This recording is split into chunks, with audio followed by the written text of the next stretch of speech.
Olá, minha joia, sou Hugo Bandeira. Otávio Guedes e Flávio Oliveira fazem análise perfeita e expõem o tamanho da incoerência do voto de Fux. E Valdo Cruz mostra por que o Valdemar da Costa Neto se lascou bonitinho nesse julgamento do golpe. Espia. O voto do Fux, eu acho que é o voto que chama a atenção por conta desse primeiro julgamento dele.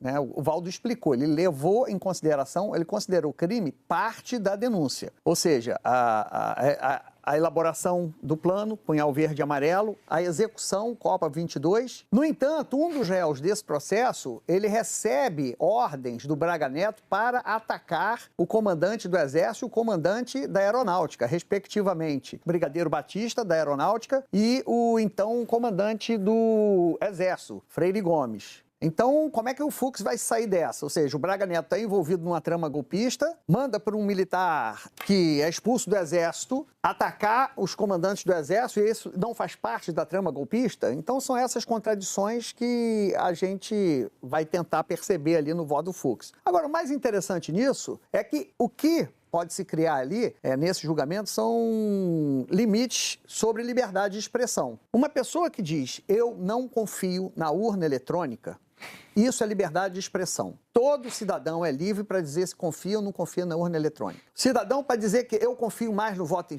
impresso é liberdade de expressão. Agora, você dizer que há uma sala escura dentro do Tribunal Superior Eleitoral, no qual os ministros se reúnem e desviam votos. Quando você diz que as pessoas estão apertando o número 22 do Bolsonaro e esse voto está indo para Lula, isso não é liberdade de expressão, isso é crime. É simples assim. E o que eles cometeram é crime. Eles não estavam questionando a urna eletrônica. Não houve um político nesse país que questionou mais a urna eletrônica do que Leonel Brizola. Você pega a página 3 do Globo, a página 3 do Jornal do Brasil, ele publicava aqueles tijolaços, era pau na urna eletrônica todos os domingos.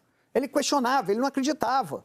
Mas em momento nenhum, quando ele perdeu as eleições, ele tentou um golpe, ou ele disse que foi, disse que não confiava, enfim.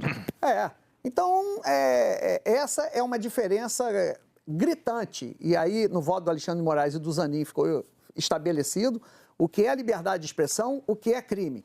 Por um exemplo mais simples que eu li outro dia e adorei. Você está no cinema, você grita no meio da sessão, eu vou embora porque eu não gostei do filme, liberdade de expressão. Você levanta no meio da sessão e diz, eu vou embora porque o Lanterninha é pedófilo, é crime.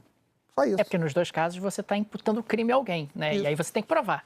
E se você não prova, na prática, o crime recai sobre você e a responsabilidade acaba recaindo sobre você. Acho que essa é a linha que acaba norteando. Você não está dando uma opinião, você está dizendo que algo está acontecendo com caráter criminoso e você tem que provar que esse algo está acontecendo, o que eles em nenhum momento, obviamente, provaram. E aí é muito impressionante, Flávia, porque faz parte da estratégia da defesa também confundir, né? Então, exatamente essa linha que o Guedinho traçou, o que é opinião, o que é crime, na visão dos investigados, dos réus, não, isso aqui era a nossa opinião. Só que tem que lembrar também que o aparato do Estado foi usado para questionar e para promover e para divulgar essa avalanche de desinformação para prejudicar a lisura do pleito. Boa tarde para você. Oi, Sadi. Boa tarde para você, boa tarde aos colegas, boa tarde aos nossos assinantes. Na semana passada eu já tinha manifestado essa minha curiosidade em relação a esse julgamento, justamente pela possibilidade de ele ser uma espécie de norte, de bússola, de balizador. Inclusive para o próximo processo eleitoral,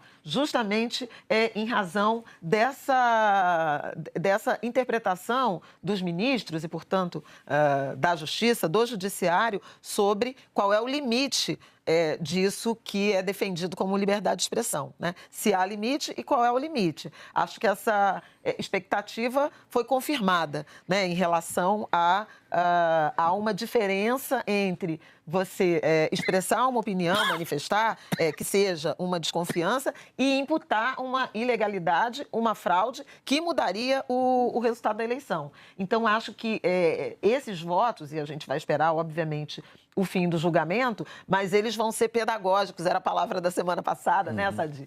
Eles serão pedagógicos também na direção de uma condução de um processo eleitoral mais regrado, né, para o ano que vem, um ano que, obviamente, também vai merecer atenção.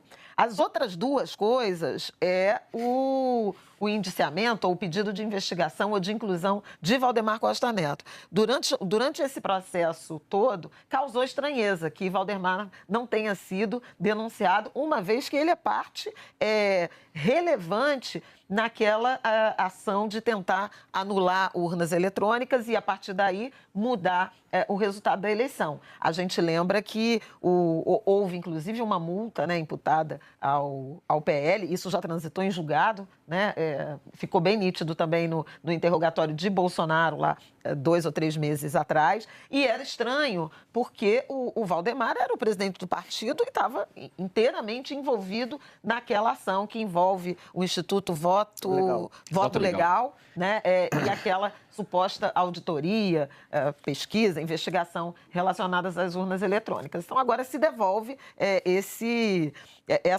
essa dúvida, né, em relação ao envolvimento ou não de Valdemar. O Alexandre de Moraes, ao votar, ele disse o seguinte: ao final do julgamento, se o César Rocha Moretson for condenado, então ele opta por pedir a reabertura da investigação. Ele está condenando ele por abolição do Estado Democrático de Direito, organização criminosa, acho que é isso. E aí ele tirou o crime de tentativa de golpe contra ele e aqueles danos ao patrimônio público e dano ao patrimônio tombado. Então, 3 casos ele tirou.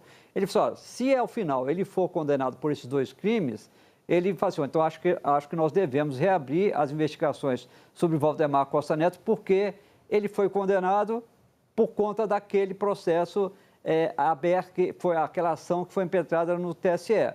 Se ele é condenado, quem impetrou a ação também tem de ser investigado.